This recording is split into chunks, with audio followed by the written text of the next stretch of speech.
कृपया प्यारो दोस्तों ध्यान देंगे वर्णों के उच्चारण स्थान। सबसे पहले हम जानेंगे कि वर्णों का उच्चारण स्थान क्या होता है। देखिए, वर्णों का उच्चारण हम केवल 5 प्रकार से करते हैं: कंठ, तालु, मूर्धा, दांत, ओष्ठ। तो देखिए, कंठ, तालु, मूर्धा, दांत, ओष्ठ में क्या आते हैं, सबसे पहले ध्यान दीजिएगा।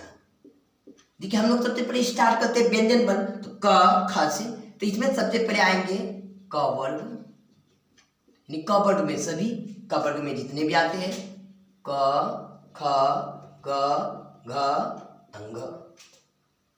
इसके बाद देखिए कंठ, तालु, मूर्धा, दांत, ओष्ठ। तो देखिए, हम हाथों पर देखेंगे कि कैसे इसका उच्चारण करते हैं: कंठ, तालु, मूर्धा, दांत, ओष्ठ। यदि हमको निकालना है चो छो, तो देखिए को खो, चो छो, ट ठ, त थ, प फ। तो जो भी निकालना है कंठ, तालु, मूर्धा, दांत, ओष्ठ, इस पर गिनती पे निकालें। यदि आपको चोछो का उच्चारण स्थान, तो को खो चोछो, तो कंठ तालु, तो तालु हो जाएगा। इस तरह से हम निकालेंगे। तो क वर्ग के बाद आते हैं चौ वर्ग, और इसमें आ जाएंगे च छ ज झ य। उसके बाद मूर्धा में आ जाएंगे टो वर्ग, और टो वर्ग में आ जाएंगे ट ठ ड ढ मूर्धन्य न। उसके बाद दांत में आ जाएंगे तो वर्ग वाले, तो तो वर्ग में आएंगे त थ द ध दंतना। उसी प्रकार अश्व भी आ जाएंगे पो वर्ग, तो पो वर्ग में सभी वर्ण जितने भी होते हैं, पो वर्ग में सभी, पो वर्ग में फ फ व भ म, मतलब ये सभी इसमें आ जाते हैं। लेकिन ये पांचवा वर्ण जो सभी के हैं, इसमें क वर्ग भी आएंगे अंगों, प्रथम इसका उच्चारण प्लस नासिका भी होते हैं। मतलब क वर्ग भी होंगे और नासिका भी। उसी प्रकार यो का भी तालु भी होंगे और नासिका भी, नो का भी मूर्धन्य नो का भी मूर्धा होगा और नासिका भी होगा। उसी प्रकार दंत नो का भी दांत और नासिका, फिर मो का भी उसी प्रकार मो का भी ओष्ठ और नासिका होते हैं। इसके अलावा भी देखिए को वर्ग में कौन आते हैं, अ आ, इसी में आएंगे, कंठ में ही उच्चारण होगा अ आ। उसके बाद देखिए फिर चौ वर्ग में हर्षई दीर्घई चौ वर्ग में आएंगे। फिर देखिए देखेंगे कि हर्षौ दीर्घौ कहाँ आएंगे, तो हर्षौ दीर्घौ सबसे नीचे वाले में आएंगे, यहाँ पर हर्षौ दीर्घौ, हर्षौ दीर्घौ इसमें आ जाएंगे। अब देखिए कि फिर य ल ल, तो य इसमें आ जाएगा ल ल, तालु मूर्धा दांत, य ल ल तालु मूर्धा दांत। उसके बाद देखिए लो के बाद वो जो आ जाते हैं, वो ना तो कंठ, तालु, मूर्धा, दांत, ओष्ठ में, वो का उच्चारण स्थान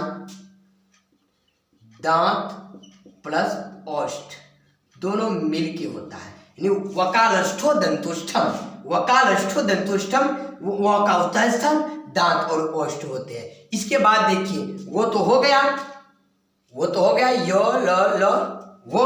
अब तालव्य के बारे में देखेंगे। तालव्य का उच्चारण क्या होता है, तालव्य का तालु नाम से ही पकड़ा जाता है। तालव्य तालु मूर्धन्य सो मूर्धा दंसो दांत, दंसो दांस। इसके बाद देखिए यहाँ, इसके बाद हमारे बस जाते हैं ए ऐ, ओ आ तो आ गया, कंठ में हल्सई दिल गई, तालु ऊपर वाले में सबसे पहले ओ आ, फिर हल्सई दिल गई, 10 लाइक सबसे नीचे में हल्सौ दीर्घौ आ जाते हैं। इसके बाद देखिए ए ऐ बच जाते हैं, तो ए ऐ कहें कंठ तालु, ए ऐ कहें कंठ तालु, ए ऐ कहें कंठ तालु, ओ औ कहें कंठोष्ठ, यानी कंठ और ओष्ठ। यही एक्स्ट्रा हो जाते हैं, मतलब इसका गीत भी निकल जाते हैं अ क। और इसके बाद देखिए हो का उच्चारण स्थान में कंठ आते हैं। तो सबका उच्चारण स्थान हमारे यही है कि क को खो चो छो टो ठो तो थो पो पो, तो हम निकाल लेंगे कंठ, तालु, मूर्धा, दांत, ओष्ठ।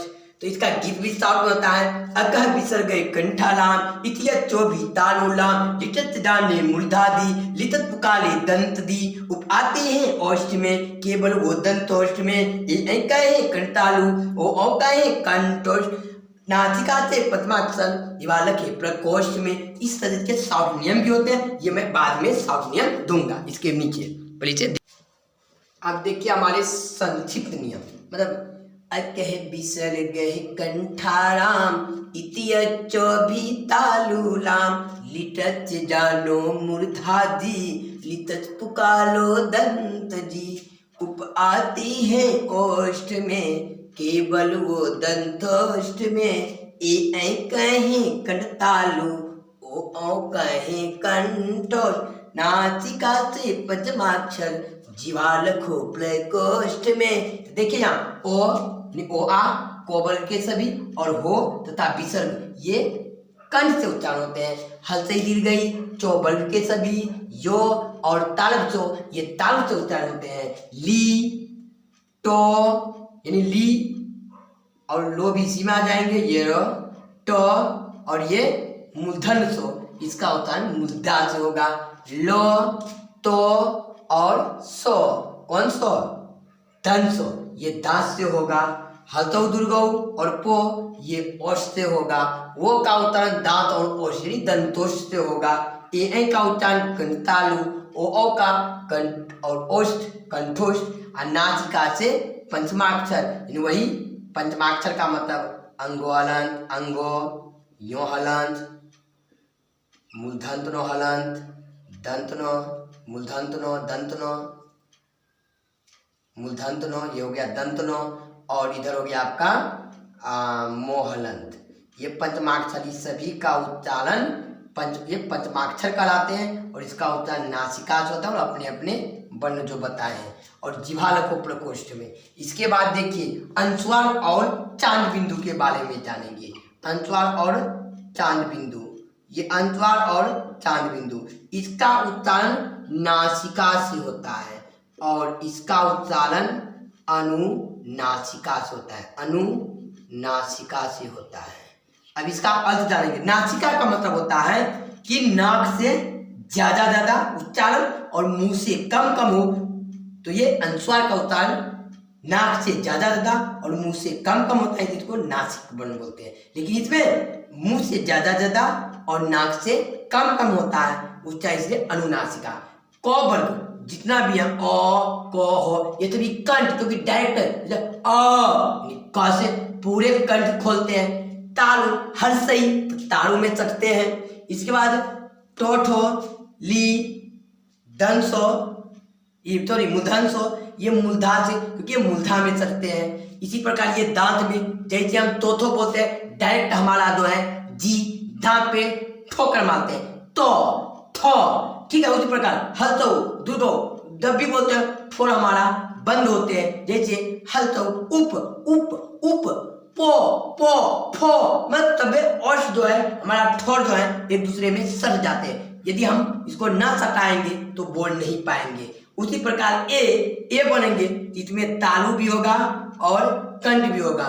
इसमें देखिए कंठ और ओष दोनों ओ पूरा मुंह खुलता है कंठ तक और ये मुंह भी हमारा सस्ता है, इसे इसका उच्चारण कंठ और ओष दोनों से होता है। ये सब प्रैक्टिकली होता है, हमारे मुंह में फंक्शन है। यानी ये उच्चारण के अलग अलग ये नियम इसलिए बनाए गए हैं क्योंकि हमारा जिस मुंह में ओष्ठ दांत मूर्धा ये सभी मतलब कि कंठ ये सभी जो है स्थान है, ये जिस स्थान से जो उच्चारण होते हैं उसका लिए हम वही वर्ण का उपयोग, उस वर्ण के लिए हम वही स्थान बताते हैं।